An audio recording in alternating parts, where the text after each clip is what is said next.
নমস্কাৰ সংবাদ জগতৰ বন্ধুসকল। আজি আমি অখিল অসম কলৱাৰ সমাজৰ চতুৰ্থ মহা অধিৱেশনৰ আয়োজনৰ বিষয়ে আপোনালোকক জনাব বিচাৰিছোঁ। আমাৰ অখিল অসম কলৱাৰ সমাজ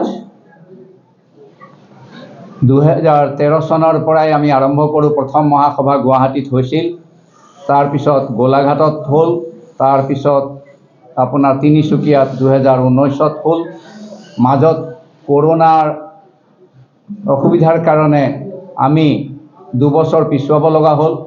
এইবাৰ আমাৰ এই মহা অধিৱেশন 5 বছৰৰ পিছত অনুষ্ঠিত হ'বলৈ গৈ আছে। কাইলৈ প্ৰথম দিন হ'ব, পৰহিলে দ্বিতীয় দিন হ'ব। আমি গোটেই অসমৰ 31খন জিলাৰ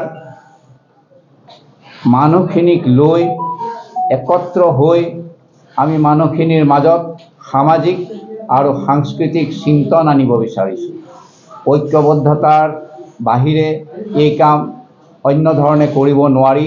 সেইকাৰণে আমি গোটেই অসমৰ সমূহ কলৱাৰ সমাজৰ বন্ধু বান্ধৱী সকলোকে একেলগত আনি আমি অখিল অসম কলৱাৰ সমাজৰ এই চতুৰ্থ মহা অধিৱেশনখন সাফল্যমণ্ডিত কৰিব বিচাৰিছোঁ। বন্ধুসকল, আপোনালোকৰ সহায় সহযোগ অবিহনে আমাৰ এই কাম সম্পূৰ্ণ হৈ নুঠিব।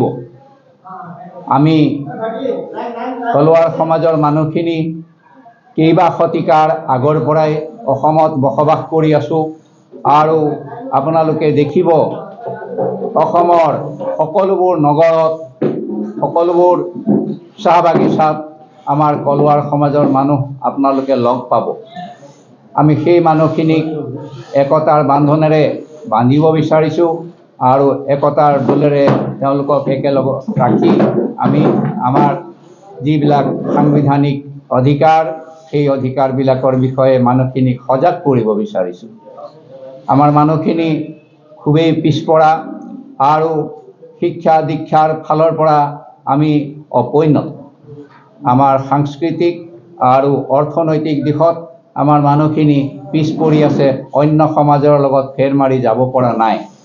আমি তেওঁলোকক একেলগ কৰি সেই জাগৃতি আনিব বিচাৰিছোঁ, যাতে সমাজখনত এটা সাংস্কৃতিক সমন্বয় সাধিত হয়। আজি আমি কেইবা শতিকা ধৰি অসমত বসবাস কৰি আছোঁ। সকলো নগৰ চহৰ গাঁৱে ভূঞে আমাৰ কলৱাৰ সমাজৰ মানুহখিনিৰ মিলি জুলি অসমীয়া সমাজৰ লগত একেবাৰে একীভূত হৈ আমি জীৱন ধাৰণ কৰি আছোঁ আৰু সেই বিষয়ে আমি মানুহখিনিক সচেতন কৰি ঐক্যবদ্ধতাৰে বান্ধিব বিচাৰিছোঁ। এয়াই আমাৰ উদ্দেশ্য। ইয়াৰ ল'ৰা ছোৱালী, সেই ল'ৰা ছোৱালীখিনিক আমি সাহাৰ্য দি তেওঁলোকৰ বিষয়ে ভাবি আমি তেওঁলোকক আগবঢ়াই লৈ যাব বিচাৰোঁ। আমি অসমৰ অসমীয়া দুখীয়া ল'ৰা ছোৱালীকো আমি নিজৰ অনুষ্ঠান পাতি আমাৰ গুৱাহাটীত হিন্দুস্তানী কেন্দ্ৰীয় বিদ্যালয়ত শৰৎ বৰকটকী যেতিয়া আপোনাৰ শিক্ষামন্ত্ৰী আছিল, পল্লৱ লোচন দাস আছিল আমাৰ তেতিয়াৰ বিধায়ক, এওঁলোকৰ উপস্থিতিত আমি 5,000কৈ টকা প্ৰায় 25জন দুখীয়া অসমীয়া ল'ৰাক বিভিন্ন ঠাইৰ পৰা মাতি আনি আমি বিলাইছিলোঁ। তেনেকেই আমি বিভিন্ন সময়ত বিভিন্ন সহায় সাহাৰ্য দি মেলি থাকোঁ আৰু সমাজৰ উন্নতি সাধনৰ কাৰণে যি পাৰোঁ, যি কিঞ্চিত পাৰোঁ সেইখিনি দি পেলাই আমি সহায় কৰি আহিছোঁ। আমাৰ কলৱাৰ সমাজখন ভাৰতবৰ্ষৰ একেবাৰে মূল জাতীয় অনুষ্ঠান। আমি এইখন দেশৰ অখণ্ড ভাৰতৰ মূল বাসিন্দা আৰু আমি আমাৰ যিজন আমাৰ কুল শিৰোমণি সহস্ৰাৰ্জুন ভগৱান, যিজন ভগৱানে ৰাৱণক পৰাস্ত কৰি দেশলৈ শান্তি আনিব পাৰিছিল, তেওঁৰেই বংশৰ শ্ৰীকৃষ্ণ আৰু বলভদ্ৰ, এওঁলোকক আমি আমাৰ পূৰ্বজ বুলি ভাবোঁ আৰু তেওঁলোকক আমি অনুসৰণ কৰোঁ। গোটেই ভাৰতবৰ্ষত যিমানখিনি বৌদ্ধ মন্দিৰ, শিখ মন্দিৰ, হিন্দু মন্দিৰ আৰু জৈন মন্দিৰ আছে, তাৰ সিংহভাগেই আমাৰ সমাজৰ পূৰ্বপুৰুষসকলে নিৰ্মাণ কৰা। আনকি কলচুৰী সমাজৰ সম্ৰাটসকলে আপোনাৰ বিশ্বৰ সবাতোকৈ ডাঙৰ মন্দিৰ অংকোৰ ৱাট মন্দিৰ কম্বোডিয়াত আছে, সেয়াও আমাৰ পূৰ্বজে নিৰ্মাণ কৰি দিছিল। গতিকে আমি আমাৰ মানুহখিনি ধৰ্মভীৰু আৰু বৰ ধৰ্মপৰায়ণ, নিজৰ সংস্কৃতিক এৰি দিব নোৱাৰে তেওঁলোকে। কিন্তু আপোনালোকে ভাবি আচৰিত হ'ব, এইখন অসমত কেইবা শতিকা ধৰি থাকিলেও তেওঁলোকে অসমৰ সমাজখনৰ লগত অসমৰ সমাজ ব্যৱস্থা, অসমৰ সংস্কৃতিক পূৰ্ণৰূপে আঁকোৱালি লৈ আগবাঢ়ি গৈ আছে। গতিকে এই চতুৰ্থ মহাধিৱেশনৰ যোগেদি আমি তেওঁলোকৰ মাজত এইখিনি কথা আমি জনাব বিচাৰোঁ আৰু তেওঁলোকৰ যোগেদি সমাজত বিস্তাৰিত কৰিব বিচাৰোঁ। আজি এইখন চতুৰ্থ মহাসভালৈ অসমৰ বিভিন্ন জিলাৰ বিভিন্ন ঠাইত মানুহখিনি গোট খাব, আনকি ভাৰতবৰ্ষৰ বিভিন্ন প্ৰদেশৰ পৰাও বিভিন্ন ৰাজনেতা হওক, বিভিন্ন সামাজিক নেতা হওক, তেওঁলোক এই চতুৰ্থ মহাসভাত অংশগ্ৰহণ কৰিব। আৰু অতি আনন্দৰ সুখৰ বিষয়, পৰহিলৈ 11:30 বজাত আমাৰ আদৰৰ মৰমৰ অসমৰ মুখ্যমন্ত্ৰী, যিজনাক আমি মুখ্য অতিথি হিচাপে নিমন্ত্ৰণ কৰিছোঁ, তেখেতে সন্মতি প্ৰকাশ কৰিছে আৰু তেখেত আমাৰ সভাত উপস্থিত থাকিব। হাজাৰ মানুহ গোট খাব।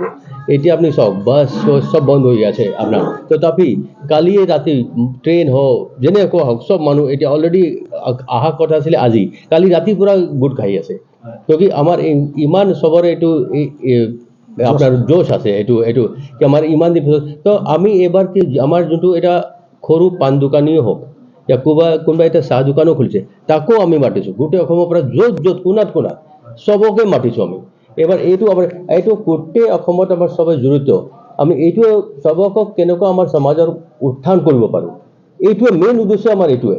সেইটো কাৰণে আমি যেতিয়া ক'লোঁ আপোনাৰ এতিয়া আমাৰ নিমন্ত্ৰণ স্বীকাৰ কৰিছে জয়ন্ত মল্ল বৰুৱা, মুখ্যমন্ত্ৰীটো আছেই, আপোনাৰ পীযুষ হাজাৰিকা ডাঙৰীয়া, অশোক সিংহলজী আমাৰ আছেই লগত, আৰু পঞ্চল লোচন দাসজী আছে, আৰু বহুত কেইটা বাহিৰৰ পৰা যিমান আমি এই উদ্দেশ্য লৈ কৈছোঁ, সব আপোনাৰ সব ব্যস্ত আছে, MP এইবিলাক চবেই আহি আছে আমাৰ কাৰণে। তো আমাৰ উদ্দেশ্য আমাৰ এইটো কোনো পলিটিকেল এজেণ্ডা নাই, কোনো এইটো নাই। আমাৰ মেইন এজেণ্ডাটো হ'ল to upliftment of our society, upliftment of our পিপল।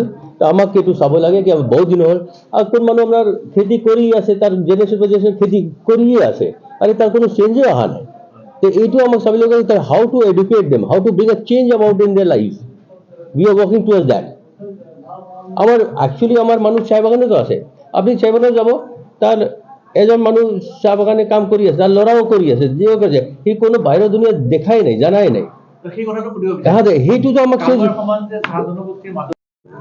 গোটেই অসমৰ, আৰু গোটেই অসমৰ আমাৰ 10-12 লাখ মানুহ আছে। গোটেই অসমত কৈছে, খালি এটা ডিষ্ট্ৰিক্ট পৰা ধৰিলে 10 লাখ মানুহ ভাগ কৰি দিছে কি চাহ বাগানীয়া বেলেগ, আমি বেলেগ, বাট একচুৱেলি আমি সব গোটেই আগে কালৱাৰ সমাজ একে। লেকিন আপনি যেতিয়া ক'ব এইটো চাহ বাগানী, বাট একচুৱেলি গোটেইটো আমাৰ কালৱাৰ সমাজে। তো সেইটো আমি মেছেজ দিব বুলি আমি চবকে একলগত লগ লাগি কি আমাৰ সিহঁতৰ কেনেকুৱা আপলিফমেণ্ট হওক, এইটো কাৰণে আমাৰ এটা জাগৃতি, যেটা সবকা সাথ সবকা বিকাশ, এই মন্ত্ৰ লৈ আমি কাম কৰি আছোঁ। মানে 6 আৰু 7 তাৰিখে ঢেকীয়াজুলিত হ'বলগীয়া অসম কালৱাৰ সমাজৰ এই অধিৱেশনৰ জৰিয়তে সকলোকে একত্ৰিত কৰাৰ চেষ্টা, মেইন উদ্দেশ্য আমাৰ এইটোৱে। Thank you. নহয়, আমাৰ মেইনলি কি আছে, আমাৰ সমাজ যোনটো আছে এইটো চতুৰ্থ মহাসভা, এইটো আমি আপোনাক আমাৰ সিহঁতে কৈছে এইটো 4th মহাসভা হয়।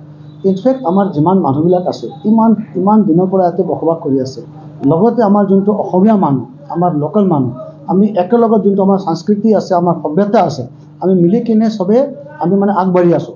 আমাৰ মেইন উদ্দেশ্য হ'ল কি আমাৰ সমাজত, আৰু লগতে আমাৰ যোনটো অসমৰ যোন বেলেগ সমাজো আছে, আমি য'ত পিছ পৰি আছোঁ, লাইক এডুকেশ্যন ক্ষেত্ৰ আছে, আমাৰ এই স্পৰ্টছ ক্ষেত্ৰ আছে, আৰু বহুত এনেকুৱা আছে, ত'ত আমি চব ল'ৰা ছোৱালীক আমি লাহে লাহে ফিউচাৰত আমি ছাপোৰ্ট কৰিম। যোন ল'ৰা পঢ়াত ভাল আছে আমি ফিউচাৰত ছাপোৰ্ট কৰিম, যোন স্পৰ্টছত ভাল আছে আমি এখেতক ছাপোৰ্ট কৰিম। সেইকাৰণে আমি এটা এৱাৰ্ড ফাংচন ৰাখিছোঁ। আপুনি শুনিব, এটা ৰাজেশ বড়ো আছে, এখেতে ভাল অলিম্পিক খেলিছিল আমাৰ হকী খেলিছিল, কিন্তু এখেতে কি হ'ল কি বল লাগি গ'ল, ব্লাইণ্ড হৈ গ'ল, কিন্তু এতিয়া কোনো ছাপৰ্ট নাই।